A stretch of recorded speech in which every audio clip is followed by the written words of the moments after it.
This is Andy Purewal for Boxing Social, and I'm delighted to be joined by former British and Commonwealth middleweight champion Tommy Langford. Tommy, how you doing? I'm good, thank you, mate. Thank you. It's good to hear. Now, obviously, we're down here today for the weigh-in ahead of your fight with Lerrone Richards for the Commonwealth Super Middleweight title.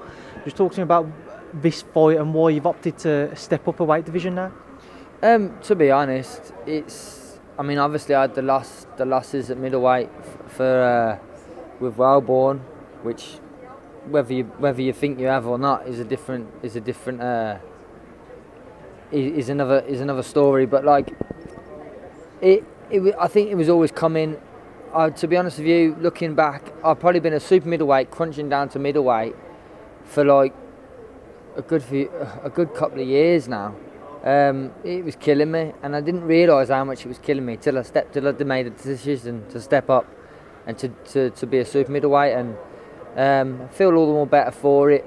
I'm a lot stronger. I've been able to actually really work on my legs and things, and my strength in my legs, which as a middleweight I was just burning them off, constantly running. So all the muscle I was gaining was just going. So like I'm a lot better for being up at super middle, and I'm looking forward to fighting on Saturday night. And proof of being a pudding. People would say that you haven't naturally had the power at middleweight. Just looking at your record, is that something that you think you can work on at super middleweight? Do you think you can carry through an extra amount of power if it were? Listen, I'm 12 stone now rather than 11 stone 6, so I'm gonna punch harder. But I'm not gonna lie and say I'm gonna become a knockout artist overnight. I'm not. I'm a good boxer, and I'll outbox people. And if I get a chance, I'll take them out. But first and foremost, I'm a good boxer, and that's what's worked for me, and that's what's going to work for me at super middleweight. The same as middle. So talk about Lerrone Richards, and what do you know about him? Know Lerrone very well, and Al and the team they've got down there at iBox Gym. Obviously, I sparred Lerrone. He's got a very good sparring reputation around the gyms. He's been in with Billy Joe's, George Groves, Andi Lee's, all of them. Do you know what I mean? And they've all talked very highly of him, and I can talk very highly of him. I think he's a very good boxer, very slick, does what southpaws do very well. But I see there's areas to exploit him, and I'm looking forward to doing that on Saturday night. Do you feel that with this being your first fight back up at super middle now on a big show, you need to make an impact on the division and make a bit of a statement? Just win, mate. That's all. That you don't get the next big fight without winning this fight. That's all it is. Just win. Do the business, and then there's another one after it. On the back of the defeats to Jason Wellborn, people weren't sure whether or not you'd be able to come back and get onto the big bills. Is this for you your last chance to get back onto the big shows, to have an impact across boxing? I don't know really. You don't know, do you, until it's happening, until it's done. I win on Saturday night, and I'm back in there.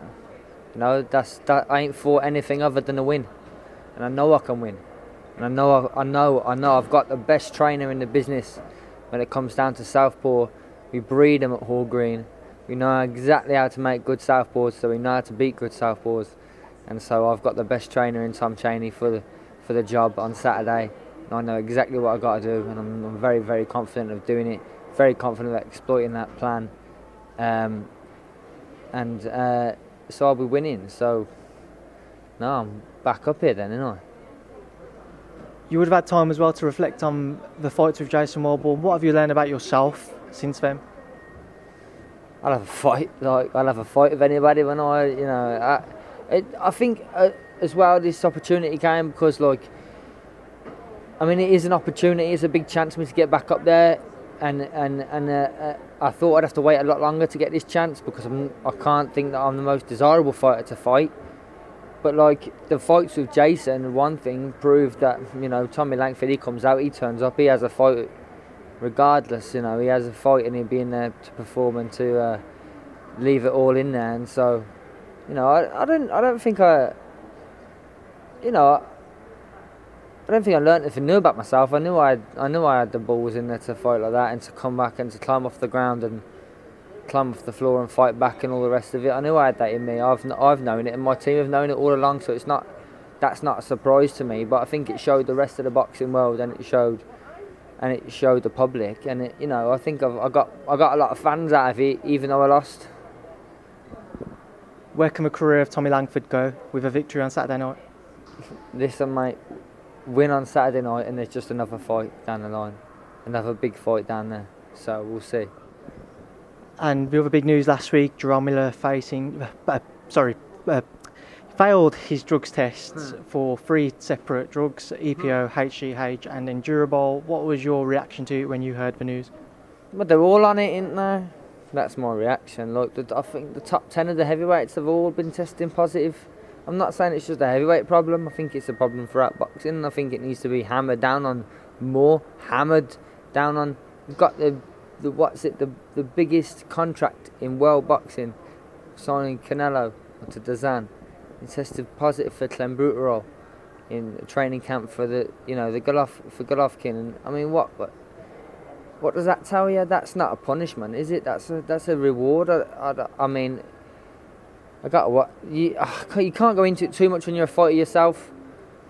But I really think there's a problem with drugs in boxing. I think it needs to be regulated a lot more tightly, and there's a lot harder punishments. It needs to be banned for life. You're in a sport where you can kill people, and you need to be banned for life if you test positive. That's my take on it. But I can't say. Obviously, I don't. It's very, very hard as well. It's a very hard sport to test everybody. And when you're looking at America, it's all state governed, different regulations for different states, different things, different tests, and all the rest of it. So, and it all costs money, doesn't it? Who's funding it all? It's, I'd like to think the British Boxing Board of Control with UK and doping, they've got a good hand on things over here. Like, I'm always tested, and I know a lot of fighters over in Britain are as well. And we've got a smaller island, so it's easier to regulate, and it's done better. I still think there's issues, but that's not my problem. It's not my problem really. But I do think we've got a problem with drugs in boxing, and I think it really needs. What does it come down to? Someone getting killed in the ring, and then they've been tested positive for drugs. The person who landed a punch. Is that what it's going to come down to really, hammer down on somebody? Or is it, are we going to get out of it before something like that happens? We'll see. But it's not very talked about area, and I don't think, I probably shouldn't be talking about it as much as I am now. But it's one of them, isn't it? You mentioned Canelo at the beginning of your question. At the beginning of the question, sorry. He fights Danny Jacobs next week. What are your thoughts on that one? Well, I thought before Jacobs would have a chance would have a good chance of beating him. When after the Jacobs performance against Golovkin, because that was nip and tuck. I think though Canelo is just growing from strength to strength, improving. I never grow, getting bigger all the time, So I think Canelo will do the business. I'm confident he'll do the business. But Danny Jacobs, what they call him, the miracle man. So maybe he'll turn it around.